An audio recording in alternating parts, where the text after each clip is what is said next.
Oke, halo, assalamualaikum warahmatullahi wabarakatuh. Selamat pagi, selamat siang, sore, dan malam untuk teman-teman semua yang mungkin sedang menonton video kali ini. Video kali ini kita kembali lagi di virtual learning management. Khususnya kita membahas materi mata kuliah manajemen investasi dan portofolio yang ditujukan untuk UTS dan atau UCP 2. Kita next saja langsung ke soalnya. Oke, untuk soal nomor satu. Pertanyaan ini, mengapa obligasi yang akan jatuh tempo dalam waktu 1 tahun memiliki resiko yang lebih kecil dibandingkan dengan obligasi yang memiliki periode jatuh tempo dalam waktu 5 tahun? Jelaskan dengan contoh perhitungannya. Oke, sebelum lebih lanjut untuk mengenai jawabannya, jadi secara eksekutif summary dari soal ini adalah membahas bagaimana obligasi dan resikonya mengenai, yield to maturity-nya, di mana jangka waktunya ini yang pertama ada 1 tahun dan yang kedua 5 tahun. Dan diasumsikan bahwa jatuh tempo 5 tahun itu memiliki resiko yang lebih besar. Jawabannya kita langsung aja kali ya. Oke, sorry. Untuk pertama kita harus tahu dulu dong, kayak nggak bisa ngebahas langsung jawabannya karena emang ini kan tipe soal ini kan obligasi. Lebih baik kita mengetahui karakteristik dari obligasi. Terdapat 3 minimal informasi yang harus diberikan ketika kita ingin membeli surat obligasi, atau bisa dibilang karakteristiknya. Yang pertama ini adalah jatuh tempo. Nah, jatuh tempo obligasi ini mungkin, minimal biasanya ini 5 tahun. Karena obligasi ini adalah, bukan medium term notes, melainkan long term notes. Karena emang sifatnya kan lumayan jangka panjang, namun tidak menutup kemungkinan bahwa obligasi dengan jangka waktu 1 tahun. Kemudian kita harus juga mengetahui par value atau face value, di mana par value ini adalah jumlah pokok pinjaman yang emiten atau perusahaan janjikan akan bayarkan kepada pemegang obligasi pada saat jatuh tempo. Yang terakhir ini adalah besar kupon, atau persentase yang dipakai untuk menentukan jumlah bunga berkala yang akan dibayarkan atas pinjaman. Singkatnya untuk kupon ini seperti ini, misalkan obligasi dengan misalnya harga obligasinya ini 1 miliar, dengan kupon 10%, jangka waktu 3 tahun dan dibayarkan setiap tahunnya. Nah, jadi untuk besar kuponnya sendiri misalnya 10% dan harga nominal dari, obligasinya 1 miliar, maka setiap tahunnya kita akan mendapatkan kupon selama 10%, yang di mana 10% dari 1 miliar adalah 100 juta. Jadi untuk kupon seperti itu penjelasannya. Oke, selanjutnya jika kita membahas obligasi, maka prinsip utama dari obligasi itu atau esensial dari suatu obligasi adalah harga obligasi. Nah, harga obligasi ini bergerak berlawanan dibandingkan suku bunga dan yield. Karena bersangkutan oke, karena bersangkutan dengan resiko, maka salah satu resiko yang, mempengaruhi harga obligasi itu adalah salah satunya adalah risk interest rate, di mana atau bisa dibilang resiko suku bunga lah. Nah, mungkin kalian, bingung yield ini apa? Nah, yield sendiri ini adalah imbal hasil yang diharapkan oleh investor obligasi dalam kurun waktu 1 tahun. Nah, biasanya adalah yield to maturity. Kita langsung aja ke slide selanjutnya. Nah, di sini kita mulai langsung mengarah ke jawaban yang ditanyakan oleh soal tadi. Mungkin singkatnya, untuk gampangnya gini aja, kalau misalnya kalian mau bandingin antara suku bunga dan harga obligasi itu anggap aja kalian lagi bayangin jungkat-jungkit. Ketika satu naik, berarti satu lagi ada yang turun. Nah, sama aja. Ketika suku bunga naik di pasar, maka harga obligasi yang dijual di pasar juga akan turun gitu. Nah, ketika harga obligasi turun, maka yield to maturity atau, tingkat keuntungan yang diharapkan oleh investor ini akan bertambah. Nah, penjelasannya kayak gimana? Contoh misalnya kalian dihadapkan oleh pemilihan 3 obligasi, yaitu obligasi A, obligasi B, dan obligasi C. Harganya nih masing-masing sebenarnya adalah 100, di mana 100 ini bisa dikatakan adalah, par value ya, sorry kalau tulisannya jelek. Oke, anggaplah 100 ini adalah par value, di mana jatuh temponya semua sama, nilai nominalnya juga sama 100 juta, dan kuponnya sama 6%, namun yield to maturity-nya ini berbeda. Mungkin kalian bertanya, kenapa yield to maturity-nya berbeda? Oke, dijelasin di sini. Balik lagi, kalau misalnya harga obligasi kan ini kan menjadi peran utama ya dalam pembahasan soal ini. Ketika, harga obligasi turun, maka yield to maturity itu akan naik gitu. Nah, ini kelihatan kan? Ketika harganya diskon atau 90, diskon itu adalah ketika kita membeli suatu obligasi dengan nilai di bawah harga nominal. Karena harga nominal ini kan 100 ya, harga nominal 100 tuh. Nah, kita belinya di harga 90. Itu bisa dikatakan bahwa kita membeli suatu obligasi dengan harga diskon. Nah, yield to maturity-nya ini naik 7,37%.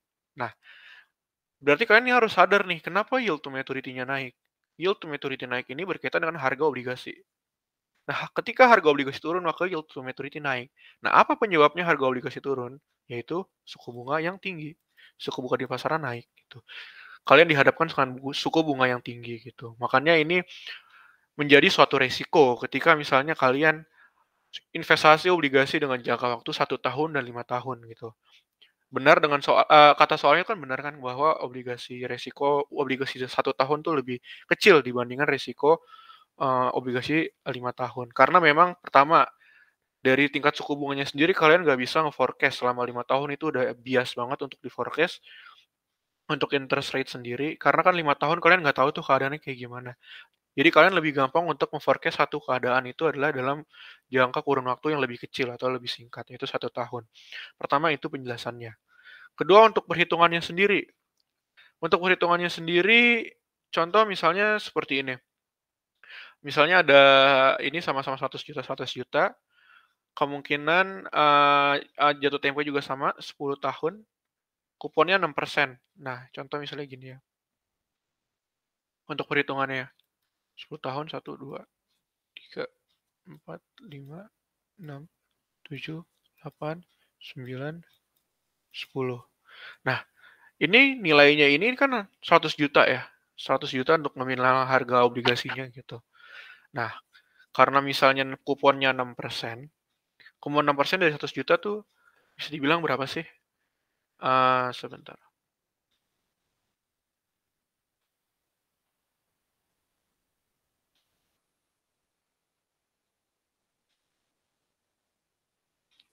Nah, 6 juta. Jadi kalian setahunnya ini kalian mendapatkan kupon itu 6 juta. 6 juta, 6 juta, 6 juta, 6 juta, 6 juta, 6 juta, kalian selama 10 tahun kalian dapat 6 juta. Tapi di tahun terakhir, apakah kalian juga sama dibayar 6 juta? Enggak, jawabannya itu enggak. Karena untuk obligasi sendiri, untuk di tahun terakhir adalah, kan obligasi ini kan sifatnya adalah kita membeli surat utang yang dikeluarkan oleh suatu perusahaan atau misalnya pemerintahan, government. Nah, jadi mau nggak mau ya mereka harus bayar ketika jatuh tempo di harga nominal 100 juta juga. Jadi bayarnya di sini adalah nggak 6 juta, tapi 6 plus 100 juta. Memang kemungkinan adalah yang didapat atau yield to maturity-nya ini kemungkinan akan lebih besar atau ekspektasi yang diinginkan oleh investor ini lebih besar. Karena memang untuk jangka waktunya kan 10 tahun gitu ya. Karena kalau misalnya jangka waktunya lebih panjang, memang, keuntungan yang kita dapat itu juga lebih besar, namun resikonya itu juga lebih tinggi. Karena sesuai rumusnya seperti ini misalkan, rumus sendiri kan rumus dari obligasi ini kalau misalnya kita mencari harga normal kan kupon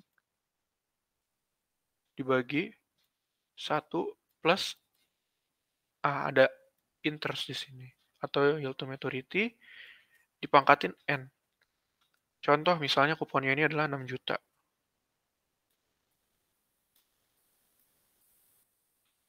6 juta dibagi 1 tambah, untuk, yield to maturity-nya kan 6%, berarti kan 0,06 dipangkatin 1. Nah, kalian asumsikan aja kayak gitu. Nah, ketika yield to maturity-nya berubah, berarti kan ada suatu perubahan kan. Contoh misalnya kayak soal ini, ketika yield to maturity-nya berubah menjadi 7,37%, berarti ada tingkat suku bunga yang naik. Nah, sebenarnya kalau misalnya kalian, soalnya ini kan bingung, kita dihadapkan sebagai investor atau sebagai perusahaan. Kalau sebagai investor, ketika yield to maturity naik, ini adalah suatu keuntungan gitu. Namun berbeda kalau misalnya, mmm, kita sebagai perusahaan, ketika suku bunganya naik, maka harga obligasi turun. Ketika harga obligasi turun berarti kan, investor bisa membeli obligasi dengan harga diskon dan yield to maturity-nya juga akan naik, di mana keuntungan yang didapatkan oleh, investor juga akan naik. Tentunya ini akan menjadikan suatu kerugian bagi perusahaan ketika yield to maturity-nya naik, seperti itu. Jadi mungkin nanti kalau misalnya kalian bisa lanjutin, jadi ini sebenarnya sama, rumusnya pakai ini aja terus, kecuali di tahun terakhir. Di tahun ke-10 itu jadi nanti 106 juta dibagi 1 tambah 0,06. Ini anggapnya sama ya maturity-nya, pangkatin 10. Nanti kalian tambahin aja. Nah, nanti kalau misalnya kalian tambahin, kalian akan tahu nanti harga harga dari obligasi kalian tuh berapa. Nah, nanti perhitungannya seperti ini untuk mencari, gitu. Next. Nah, untuk hubungan obligasi sendiri ini ada 4 yang tadi sudah saya jelaskan. Pertama, nilai obligasi itu berbanding terbalik dengan yield to maturity. Yang kedua itu kupon. Kalau misalnya kurang dari yield to maturity berarti nilai obligasi itu di atas nilai par. Atau bisa dibilang kita beli dengan harga premium. Kemudian, kupon kalau misalnya lebih dari yield to maturity, maka bisa dikatakan nilai obligasi di bawah nilai par atau nilai pokok. Itu berarti dikatakan bahwa obligasi itu dibeli dengan harga diskon, karena kupon lebih dari yield to maturity. Yang ketiga, semakin dekat dengan jatuh tempo nilai obligasi mendekati nilai par. Nah, itu yang tadi sudah saya jelaskan di perhitungan tadi, bahwa perhitungannya sama kayak tadi gitu. Nah, yang terakhir, ini adalah statement yang paling bisa menjelaskan jawaban soal yang di atas tadi sebelumnya, bahwa obligasi jangka panjang memiliki resiko jauh lebih besar dibanding obligasi jangka pendek. Nah, jadi kayak gini, contohnya saya contohin lagi. Anggapnya ini adalah N. Ini adalah yield to maturity. Tahun pertama, tahun kedua, tahun ketiga. Dan dengan yield to maturity-nya ini adalah contoh 5%, 10, di sini adalah 15. Nah, bisa dibayangin kalau misalnya tahunnya makin panjang, maka yield to maturity-nya makin panjang. Jadi keuntungan yang diterima oleh investor ini juga akan makin panjang. Namun apakah bagi perusahaan itu baik? Tentu tidak. Karena suku bunganya juga pasti kan berubah-ubah ya. Tergantung dengan kondisi perekonomian yang ada. Nah, ini untuk grafiknya, diasumsikannya seperti ini aja. Untuk cara menjawab pertanyaan soal tadi, bisa dilihat dari grafik ini. Jika N-nya makin lama, atau jangka waktunya makin lama, maka yield to maturity-nya itu juga akan makin besar. Nah, jadi mungkin bisa kalian juga kaitkan tadi dengan perhitungan yang kupon dibagi 1 plus I pangkatin N. Nah, ini untuk menjawab soal tadi, kalian bisa menggunakan dua asumsi ini. Pertama, kalian bisa pakai grafik untuk perumpamaan asumsi, untuk kalian jelasin kalau memang waktunya sedikit.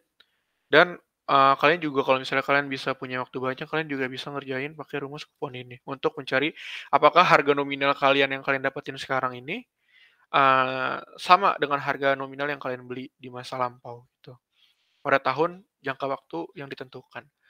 Jadi untuk harga obligasi, cara menjawabnya seperti itu untuk soal nomor pertama. Oke, kita langsung next ke soal nomor 2. Untuk soal nomor 2, soalnya ini adalah kapan waktu yang tepat untuk menukarkan waran dengan saham. Berikan contoh perhitungannya jika harga saham perusahaan tersebut lebih tinggi dari harga pelaksanaan. Oke, langsung aja dijawab. Sebenarnya waran itu apa sih? Waran itu adalah hak membeli saham biasa pada waktu dan harga yang sudah ditentukan. Berbeda dengan harga saham pada umumnya yang dijual di pasar sekunder, jadi harga waran ini tuh ditentuin gitu. Dan kalian nggak bisa, mungkin bisa beli di pasar sekunder, tapi mostly waran itu kayak gimana dan sistemnya kenapa dikeluarin waran. Nah, contoh, kenapa dikeluarin waran tuh karena kayak gini, misalnya kalian tahu mungkin yang namanya ini adalah, obligasi. Nah, untuk pemanis dari suatu obligasi, biasanya perusahaan itu mengeluarkan waran sebagai sweetener atau pemanisnya, supaya obligasi yang ditawarkan juga laku dijual oleh masyarakat. Nah, makanya waran itu sebenarnya prinsipnya seperti itu. Nah, kalau misalnya kalian punya waran, kalian juga berarti punya hak memegang saham waran, di mana hak untuk membeli saham baru perusahaan dengan harga yang lebih rendah dari harga saham tersebut di pasar sekunder, dengan cara menukarkan waran yang dimilikinya ketika harga saham perusahaan tersebut melebihi harga pelaksanaan. Nah, ini sebenarnya udah menjawab sih di statement ini. Kapan waktu yang tepat untuk menukarkan waran dengan saham? Jadi waktu yang paling tepat untuk nukerin waran dengan saham itu adalah ketika kita punya waran dan pas tanggal pelaksanaannya itu harga saham perusahaan itu lebih tinggi dari harga pelaksanaan. Nah, itu kita bisa tukerin di saat itu. Nah, contohnya kayak gimana sih? Mungkin kalian masih bingung dengan omongan saya tadi. Nah, contohnya ini misalnya saham Friend atau Smart Friend. Fadil memberi waran dengan harga waran Friend dapat dibeli dengan harga Rp 11 rupiah per lembar. Dengan harga pelaksanaannya itu 120 per lembar saham. Dan pada saat tanggal pelaksanaan, harga saham Friend meningkat menjadi 150 lembar saham. Oke, ini adalah berkaitan dengan waran. Ini berkaitan dengan waran. Dan sedangkan 150 per lembar saham ini adalah saham Friend yang dijual di pasar sekunder. Atau bisa dibilang kayak di bursa lah, sehari-harinya yang kalian bisa ngeliatin juga kayak bid dan ask-nya ini adalah 150. Nah, dikarenakan Fadil mempunyai saham waran, maka ia dapat membeli saham perusahaan tersebut dengan harganya kayak gini, 131 per lembar saham. Kenapa 131 per lembar saham? Kan Fadil udah beli saham warannya per lembar 11 per lembar. Terus ternyata, untuk harga pelaksana ini cuma 120 lembar per saham. Tapi pada saat misalnya dibeli tanggal 5 ya, ternyata di tanggal 5-nya kemudian harga, harga saham biasanya itu 150. Nah, berarti kan lebih tinggi dong daripada harga saham warannya. Nah, berarti, dia dapat capital gain di situ, dia dapat keuntungan di situ. Nah, jadi ketika misalnya kalian punya saham waran nih, kalian beli di harga 11, ternyata di harga pelaksanaannya 120 lembar per saham. Ternyata di tanggal pelaksanaannya ini 150. Nah, kalian bisa beli karena kan memang satu waran itu kan bisa dikonversi ya, bisa dikonversi dengan harga, saham biasa. Nah, cuman kalian harus pintar-pintar aja gitu, taking profit-nya tuh kayak gimana kalau misalnya kalian dari saham waran ke saham biasa. Nah, dengan kalian melihat di pas tanggal pelaksanaannya, harga saham biasanya tuh lebih tinggi nggak dari akumulasi jumlah dari harga saham yang kalian beli dan harga pelaksanaannya. Jadi kalian bisa dapat keuntungan di sini. Jadi kalian cuma hanya bisa membeli harga saham. Kalian bisa beli harga saham Friend yang seharusnya 150 di bursa, kalian cuma bisa beli 131. Jadi kalian dapat capital gain di situ. Nah, mungkin jawabannya seperti itu untuk nomor 2. Oke, kita next aja langsung ke soal nomor 3. Oke, soal nomor 3 ini berkaitan lagi dengan obligasi. Jadi soalnya itu adalah obligasi memiliki banyak jenis, diantaranya itu fixed rate dan zero coupon bond. Jelaskan dua jenis obligasi tersebut dan berikan perhitungannya. Oke, sebelumnya jadi obligasi ini kan fixed rate, ada floating rate, ada juga zero coupon bond. Terus apa sih yang dimaksud sama fixed rate? Fixed rate itu adalah tingkat kupon yang tetap sejak penerbitan sampai dengan jatuh tempo. Nah, contohnya kayak gimana? Contohnya kayak gini. Kalian punya misalnya saham, harga nominalnya ini adalah 1 miliar, contoh 1 miliar ya, 1 miliar. Nah, terus tingkat kuponnya ini misalnya adalah 6% per tahun.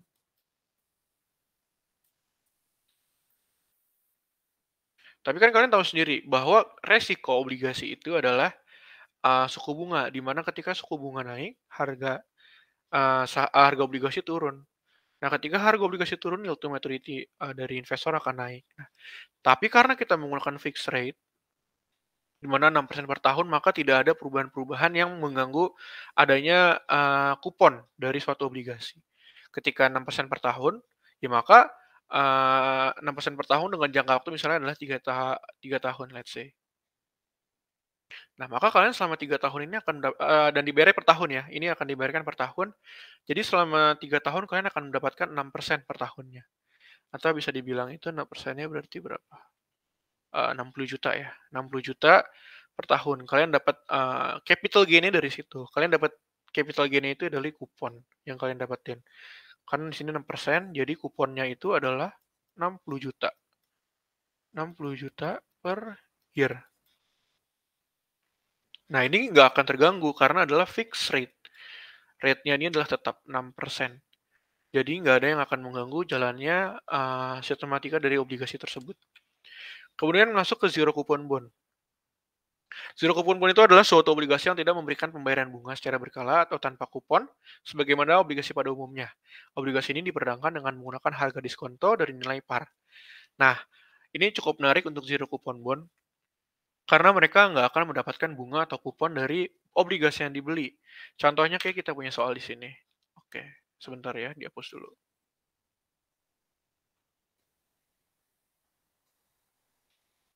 Oke. Kalau misalnya tadi fixed rate kan udah pasti misalnya kuponnya 10%, jangka waktu 3 tahun, ultimate risk 10%.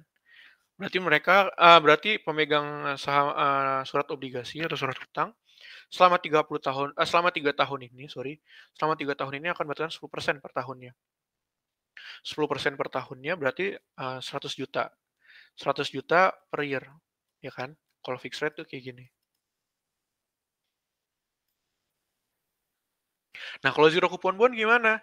Zero coupon bond kan kuponnya nol, berarti, pemegang surat hutang itu nggak akan mendapatkan kupon kayak gini, nggak kayak fixed rate kayak gini. Tapi melainkan dengan, kalian harus balik lagi ke prinsip suatu obligasi, adanya resiko tingkat suku bunga. Nah, ketika tingkat suku bunga naik, harga obligasi itu akan turun. Nah, jadi nanti contoh misalnya gini, kita beli suatu obligasi di harga 1 miliar, 1 M ya, dengan jangka waktu misalnya tadi 3 tahun. Karena nggak ada kupon, jadi setiap tahunnya, si pemegang obligasi ini nggak dapat, capital gain. Nah, dapat untungnya itu di mana? Sesuai dengan prinsip obligasi bahwa obligasi ini ketika tahun terakhir atau tahun ketiganya, dia harus bisa balikin 1 miliar juga. Nah, terus kalau gitu nggak untung dong. Ya dapat untungnya dari mana? Nah, balik lagi, ada namanya resiko suku bunga. Resiko suku bunga ini kan mempengaruhi harga obligasi.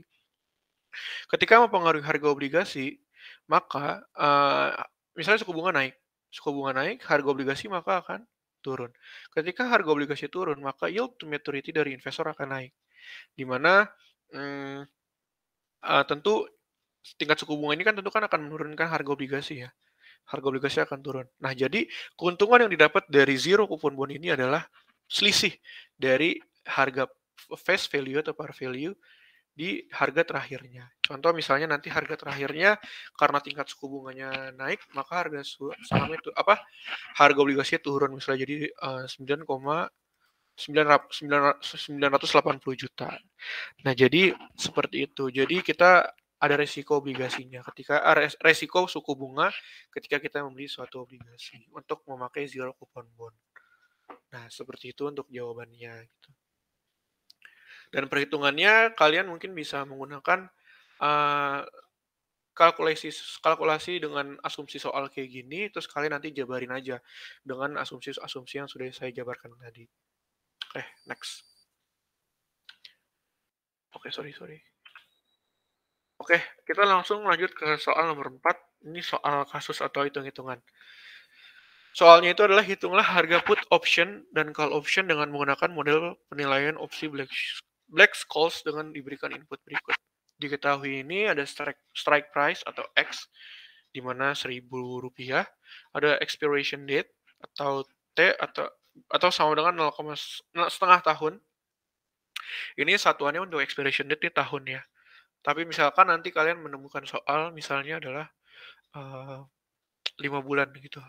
Selama 5 bulan, dalam waktu 5 bulan, perusahaan A misalnya menggunakan opsi derivatif put option misalnya. Nah, itu nanti kalian untuk ngitung nanti put optionnya ini, kalian harus bagi 5/12. Karena emang ininya per tahun. Gitu. Kemudian ada diketahui harga saham sekarang atau S sama dengan 1045.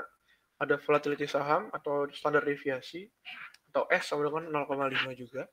Dengan tingkat bunga bebas resiko atau risk free rate yaitu 10%. Nah, untuk mengerjakan soal kasus put option dan call option atau biasa kita bilang adalah derivatif ya. Ini adalah derivatif. Itu ada metode namanya model penilaian dari Black-Scholes model, di mana kalian nanti bisa lihat aja sendiri di PPT-nya ini. Ini ada rumus-rumus untuk menghitung call option, sorry. Nah, ini nanti kalian bisa lihat aja di sini rumusnya. Nanti kalian implementing dengan menggunakan yang setelah diketahui di sini nih. Sorry. Jadi nanti kalian tinggal input aja, ini rumusnya. Cuman memang lumayan rumit gitu. Langsung kita aja masuk ke calculation-nya. Oke. Pertama untuk mencari nilai dari call option dan put option, yang terpenting adalah kita harus mencari adalah D1 dan D2. Nih. Yang pertama kali step-nya itu adalah kita mencari D1 dan D2, step pertamanya. Nah, cara nyari D1-nya kayak gimana? Nah, D1-nya ini adalah rumusnya ini adalah eee apa ya, logaritma natural atau natural numerik ya, logaritma numerik, S per X ini plus R dibagi tau kuadrat bagi 2T, dibagi tau akar T. Nah, jadi nanti kalian ini kan semuanya udah ada ya. Ini bisa dibilang standar deviasi ini juga adalah tau. Nih, standar deviasi ini adalah tau. Jadi kalian sebenarnya gampang aja kalau misalnya emang kalian hafal rumusnya, jadi kalian tinggal input aja perhitungannya semua ke rumus. Nah, perhitungannya kayak gini. Ini ada ln, bisa dibilang bacanya tuh ln, 1045 per 1000. Ini kan harga current price ya, dibagi sama harga lamanya. Ditambah 0,1 tambah 0,5 kuadrat dibagi 2 tambah 0,5 dibagi 0,5 akar 0,5. Kalau misalnya kalian bingung dari mana ini angkanya, kalian balikin lagi ke slide sebelumnya, itu udah dijelasin untuk rumus D1 nyarinya kayak gimana. Hasilnya untuk D1 ini adalah 0,4426. Dari mana? Nah, ini sebenarnya kalian nggak bisa ngerjain kalau misalnya kalian nggak punya kalkulator scientific. Atau misalnya kalian bisa juga sih, kalau misalnya kalian nggak punya kalkulator scientific, kalian bisa menggunakan Excel untuk pengerjaan calculation-nya. Karena kan cukup rumit ya, ada rumus LAN di sini. Jadi sebaiknya yang punya kalkulator scientific menggunakannya. Tapi kalau misalnya emang nggak ada ya, pakai Excel aja gitu. Nah, kebetulan karena tadi udah dibahas Excel, jadi sebenarnya untuk mengerjakan soal ini tuh, kalian nanti tinggal input aja yang diketahuinya ini. Kalian tinggal input aja nih, yang diketahuinya ini semua nih, ke dalam Excel yang udah aku buat.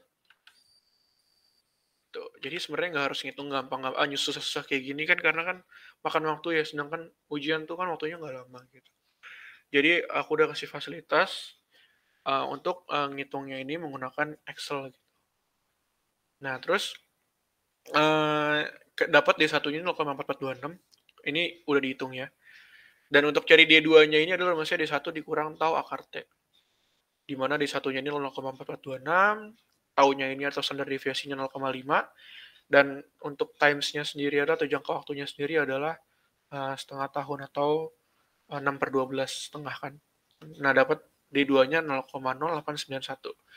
Nah, apakah dari sini udah selesai gitu untuk mendapatkan nilai si call option-nya? Nah, kalian harus jeli juga bahwa di rumus call option ini adalah bukan D1, melainkan N D1 dan N D2.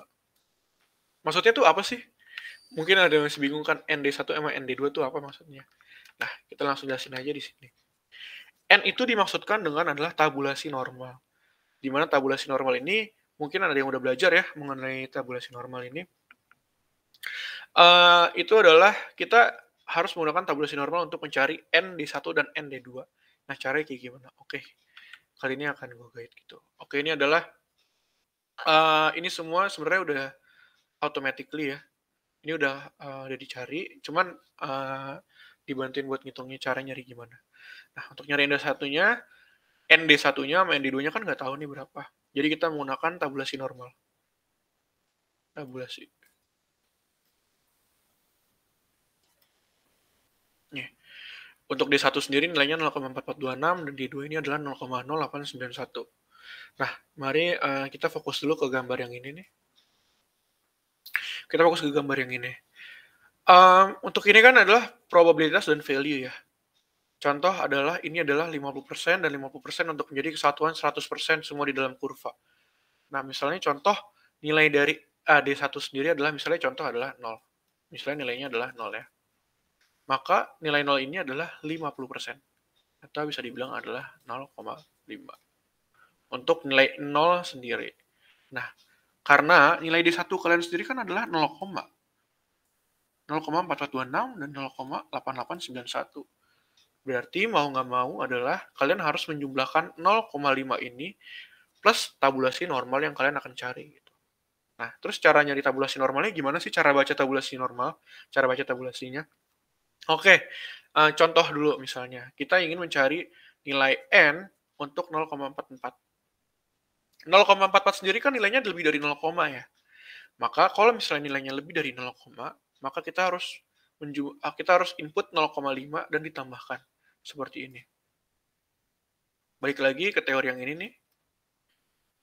Ini kenapa nilai 0,5 diciptakan? Karena 0, ya nilainya. Nah, 0,44. 0,44 kita ngitung desimalnya. Kalau yang sebelah kiri ini adalah untuk desimal pertama, atau misalnya bisa dibilang ini adalah ratusan kali ya.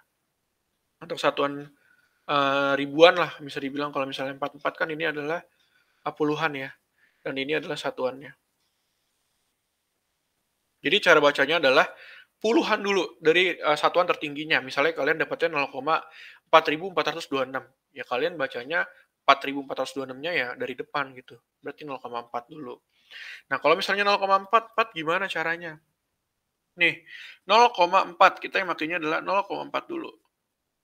0,4 tuh di mana sih? Ya, di sini. 0,4. Nah, satuannya tuh berapa juga? 0,44. Nah, satuannya kan di sini nih. Gue ganti warnanya dulu sebentar. Satuannya kan di sini nih, untuk mencari 0,44 nih. Gue gini dulu ya. Nah, ini nih, untuk mencari 0,44 kan di sini. Nah, kalau misalnya emang nilainya 0,44, maka untuk mencari N D1, maka nilainya ini adalah 1700. Nah, 1700 ditambah 0,5. Maka untuk nilai ND1-nya ini adalah 0,5 ditambah sama 0,1700. Jadi 0,6700. Nah, sekarang kita masuk ke implementing-nya atau real case-nya, yaitu 0,4426. Karena nilainya lebih dari 0,5, maka jangan lupa kita input karena nilainya lebih dari 0, maka harus kita input adalah 0,5. Oke, setelah kita input 0,5, langkah selanjutnya adalah kita cari dulu di tabulasi. Karena 0,4426, maka kita akan pakai 2 ini aja nih. Jadi sama 0,44, 1700 kan. Tapi ada 26-nya nih. Nah, karena ada 26-nya ini berarti ada, lupa, kalau nggak salah namanya encolver gitu. Ada encolver-nya, jadi kita harus tambahin encolver-nya. Encolver tuh apa sih? Nih, encolver tuh ini. Ini semua adalah namanya encolver. Kalau nggak salah namanya encolver ya. Nah, jadi karena ada 26-nya ini, kan 0,4426 ini kan antara 0,44 sampai 0,45. Ya nggak sih? Jadi karena selisih antara 0,44 sama 0,45, maka kita dulu hitung dulu selisihnya. 0,1736 nih. Kan kalau misalnya 0,45 kan 1736. Kita kurangin dulu sama 0,44. Nah, hasil pengurangannya ini kita kali sama tadi selisih dari ininya nih, angka terakhirnya, Angka terakhirnya ini kan 26. Aduh, sorry deh, kok nggak ganti ya. Sorry. Nah, 26 ini adalah dari 26 per 100. Karena kan 26%-nya dari 1736, kita cuma pakai 26-nya. Berarti cuma 26%-nya doang gitu. Kalau 100% ya berarti kita makanya 100%. Tapi kan karena ini cuma 26%-nya, maka kita bagi sama 100. Jadi untuk penghitungannya kayak gini. Maka didapatkan 0,671 gitu. Jadi stepnya pertama, kita harus cari tahu dulu gitu. Ini nilainya berapa. Kalau misalnya nilainya lebih dari 0, maka kita harus tambahkan 0,5 dulu. Kalau udah tambahkan 0,5, kita langsung masuk ke tabulasi normal. Tabel tabulasi normalnya kayak gimana? Misalnya 0,4426, ya berarti kita ngambil 2 angka terdepannya. Gimana cara bikin 0,44? 0,44 berarti buatnya ini sama ini. Berarti tujuannya kan di sini nih, irisannya. Terus kita pakai tadi enclover-nya. Enclover-nya ini adalah selisih.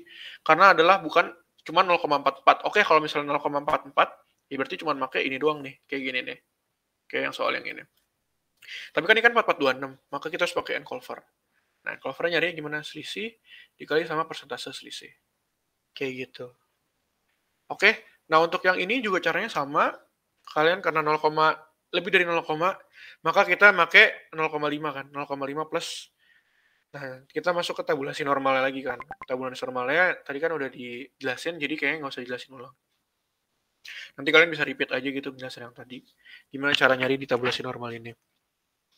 Nah, jadi untuk dapat semua nilainya ini kan udah dapat nih, ND1-nya ini adalah ND1-nya, sorry, ND1-nya ini kita dapat adalah 0,671 sama 0,5355.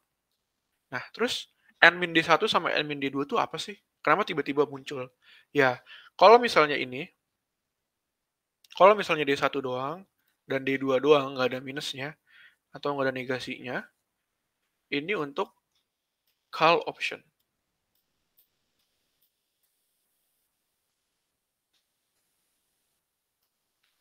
Dan ini, kalau misalnya ada negasinya, maka ini namanya untuk put option. Dan apakah rumus call option dan put option berbeda? Ya, berbeda. Nah, ini kita langsung next aja untuk dapetin jawabannya langsung. Harga opsi call dan putnya sebagai berikut. Nah, ini jadi call option ini yang udah dijelasin tadi kan. Untuk call option dia pakai D1. Sorry, jangan pakai warna kuning. Nyaru. Untuk call option dia pakai D1 untuk variabel D-nya. Sedangkan ND1, sorry ya, ND1. Sedangkan untuk misalnya put option dia menggunakan N negasi D2 sama N negasi D1. Cukup beda kan? Nah, makanya jangan sampai kalian nanti pas kalian ngerjain soal ini, kalian cukup sampai D1 sama D2-nya aja. Nah, untuk cari negasi D1 sama negasi D2-nya, ini nanti aku kasih Excel-nya, nanti kalian bisa hitung sendiri untuk D1 sama D2-nya. Jadi, jangan sampai kekecoh. Kalau misalnya kalian udah dapat D1 sama D2-nya itu, kalian masukin ke langsung rumus ini. Nggak bisa, jangan. Kalian harus cari dulu nilai ND1 sama ND2-nya dengan tabulasi normal tadi. Oke? Nah, untuk perhitungannya seperti ini. Untuk call option, itu untuk kita input semua rumusnya nih. Nanti kalian tinggal gampang lah. Kalau kalian udah ngeliat rumusnya, kalian udah dapat semua variabel-variabelnya. Karena kan intinya, untuk soal ini kita cuma dapetin ND1 sama ND2-nya aja. Sama N negasi D2 sama N negasi D1-nya aja. Sisanya udah didapetin di soal gitu, untuk soal yang ini ya. Nggak tahu kalau misalnya nanti ada soal lain. Biasanya sih untuk soal-soal derivatif ini ketahuan kok untuk variabel harganya, standar deviasinya, atau taunya. Terus ada harga ekstrimnya juga ketahuan kok. Cuma nanti kalian ingat yang harus kalian cari adalah ND1 sama ND2. Nanti kalian negasiin. Nah, untuk rumusnya dan input nilainya seperti ini. Jadi nanti dapat nilainya 191,8104 untuk harga call option-nya, dan put option-nya di harga segini. Nah, itu kan tadi kan kalau misalnya yang D2, negasi 2, untuk put option kan makanya negasi D2 ya, sama negasi D1. Cara ngitungnya kayak gimana? Nah, ini udah dibuatin Excel di sini.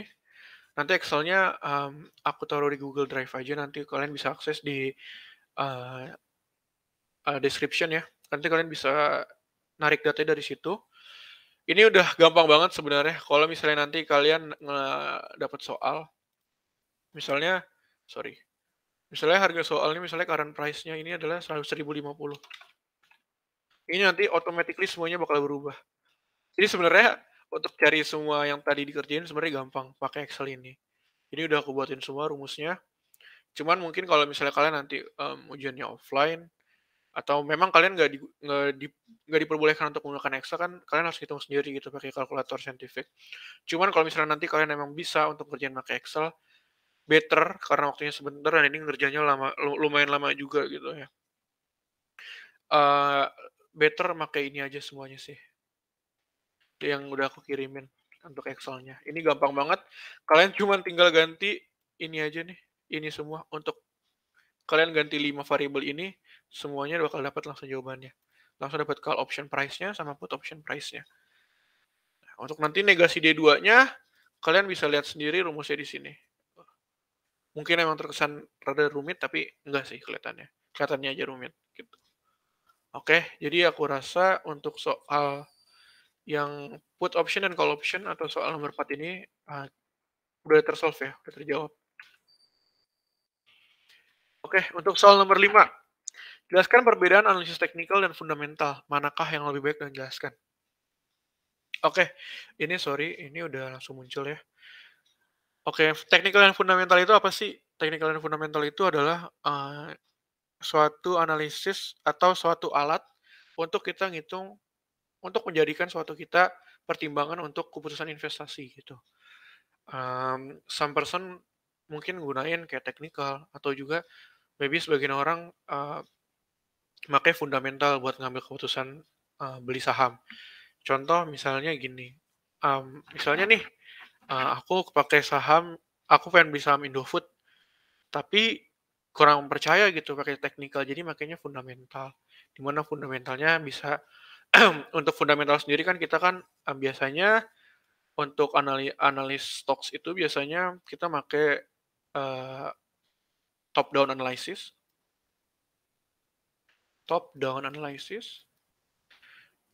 ini kayak gini ya, di mana di stage pertama kita bahas adalah makro sorry,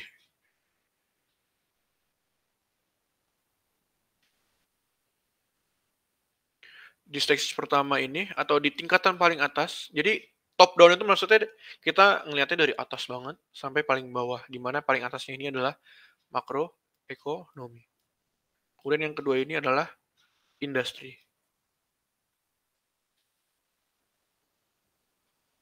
Nah, sorry. Yang terakhir ini adalah apa? Perusahaannya sendiri. Internal perusahaannya. Kita lihat dari perusahaannya. Contoh, kalau analisa fundamental itu contohnya kayak gimana sih? Nah, contohnya misalnya kalian untuk pakai top down analysis ya. Misalnya kalian pengen beli saham, misalnya saham apa pengen ya? Indofood misalnya. Indofood itu kan ada bisnis modelnya itu kan kayak dia ngejual ada ICBP yang atau Indomie atau ada Bogasarinya. Nah, terus tapi kita lihat dulu dari makroekonominya gimana sih tingkat GDP-nya dari suatu negara, tingkat GDP Indonesianya kayak gimana, tingkat suku bunganya kayak gimana, terus nilai tukarnya kayak gimana. Karena kan ICBP kan lumayan berpengaruh terhadap nilai tukar, karena kan dia ekspor ya ke banyak negara gitu. Nah, terus habis itu ya nilai tukar, GDP, inflasi dan yang terakhir, inflasi dari suatu negaranya kayak gimana. Nah, terus industrinya, apakah lagi diminatin sih industrinya? Contoh misalnya kayak kemarin lagi Covid gitu. Orang kan misalnya jarang keluar rumah. Jadi kalau misalnya kalian nanti pengen beli saham, misalnya saham properti, apakah properti industrinya pas lagi Covid itu lagi turun? Itu kalian bisa lihat. Karena kan atau jangan properti deh yang paling segmentis coba misalnya kayak Kalbe Farma pas lagi Covid. Itu kan revenue-nya tuh kan wah tinggi banget ya. Melonjak banget karena emang industrinya sendiri lagi emang berkaitan dengan kondisi yang ada. Dan perusahaannya atau good corporate governance-nya itu juga bagus. Jadinya kalian kalau misalnya mau lihat fundamentalnya, kalian harus analisis dari top down analysis ini. Nah, kemudian langsung masuk mungkin ke penjelasan lainnya. Untuk perbedaannya sendiri apa? Nah, contoh tadi udah dijelasin.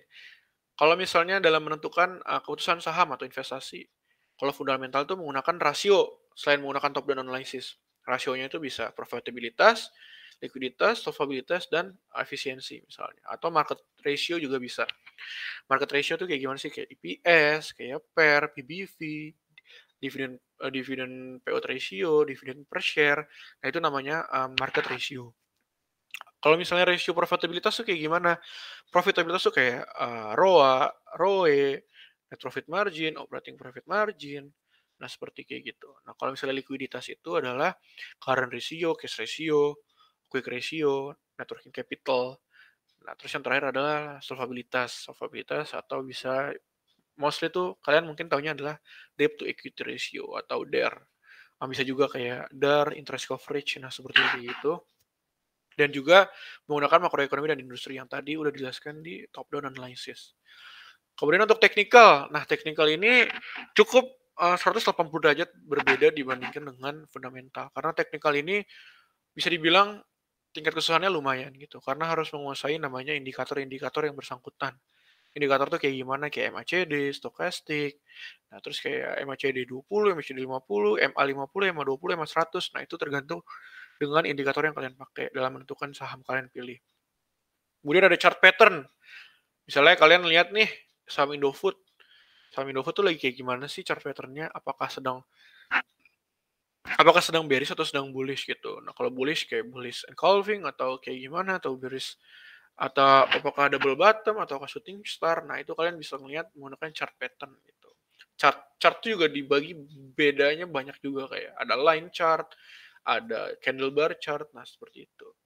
Kemudian untuk kurun waktu, fundamental itu kalau menggunakan analisa fundamental itu untuk jangka panjang, investasi jangka panjang. Karena kenapa? Karena emang harga saham kan setiap hari berubah, sedangkan fundamental perusahaan tuh kan dikeluarin kan setiap mungkin kuartalan gitu. 1Q 2020, 2Q 2020, 3Q 2020, sampai nanti full year 2020.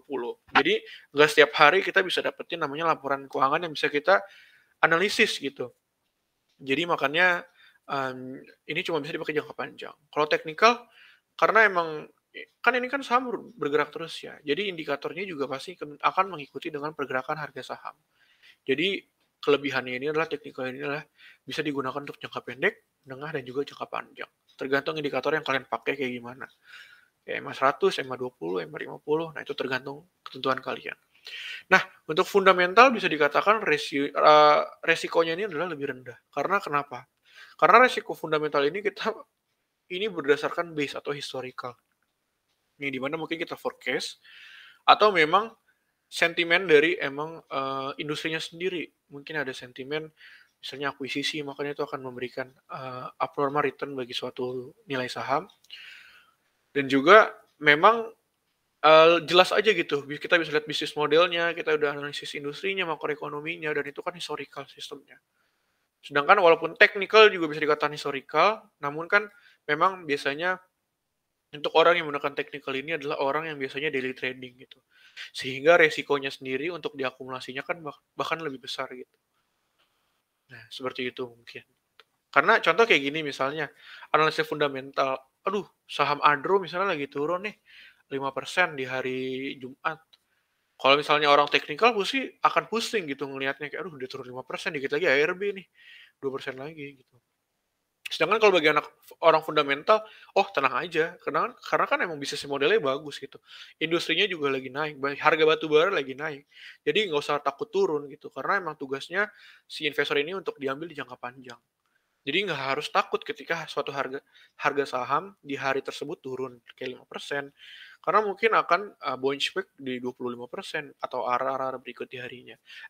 Arah di hari-hari berikutnya. Seperti itu untuk penjelasan soal nomor 5. Dan manakah yang lebih baik, dan jelaskan. Mungkin kalian bisa pilih gitu, tergantung dengan pilihan kalian masing-masing. Karena ini adalah perspektif dari setiap orang. Nggak bisa namanya, kayak contoh misalnya si A nganggap fundamental lebih baik nih, teknikal lebih baik nih. Enggak. Sebenarnya yang bagus kayak gimana? Manakah yang lebih baik? Yang lebih baik adalah menggabungkan mereka semua. Untuk jangka panjangnya, nggak usah takut, karena udah dianalisis nih. Jangka pendeknya, kita pakai teknikal aja. Kalau di-combine, nilainya akan 100. Karena masing-masing porsinya ini adalah 50. Seperti itu untuk soal nomor 5. Oke? Jadi, diperhatikan baik-baik aja. Dan dihafalin aja sih, terkait karakteristik dari fundamental dan teknikal. Next, ke soal nomor 6.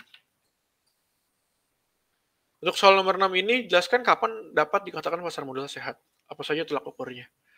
Oke, tolak ukur suatu pasar modal yang dikatakan sehat ialah yang menerapkan prinsip-prinsip berikut ini.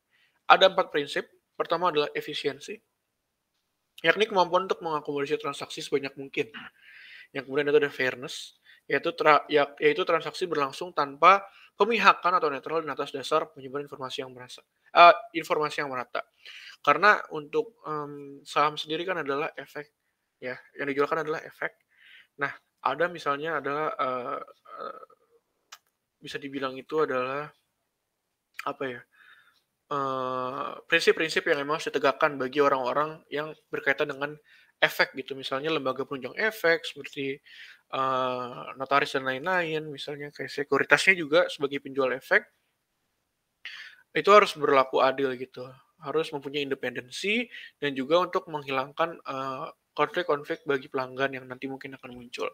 Makanya harus, rata, harus adil dan, tidak boleh memihak. Kemudian untuk liquid, yaitu kemampuan pasar untuk menampung semua kebutuhan penjual dan pembeli setiap ada saat transaksi.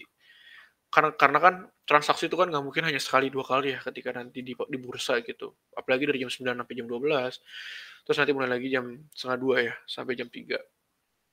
Itu nggak mungkin namanya kita kayak, eee, kita cuma nampung penjual cuma bisa beli 10 lot kan nggak mungkin. Makanya, harus liquid lah kalau bisa dibilang bahasanya itu sesuai dengan bahasa ekonominya adalah liquid. Kemudian ada transparansi, ya ini mampu menyediakan setiap informasi seketika atau real time kepada semua pelaku pasar modal, kapan saja. Nah, ini juga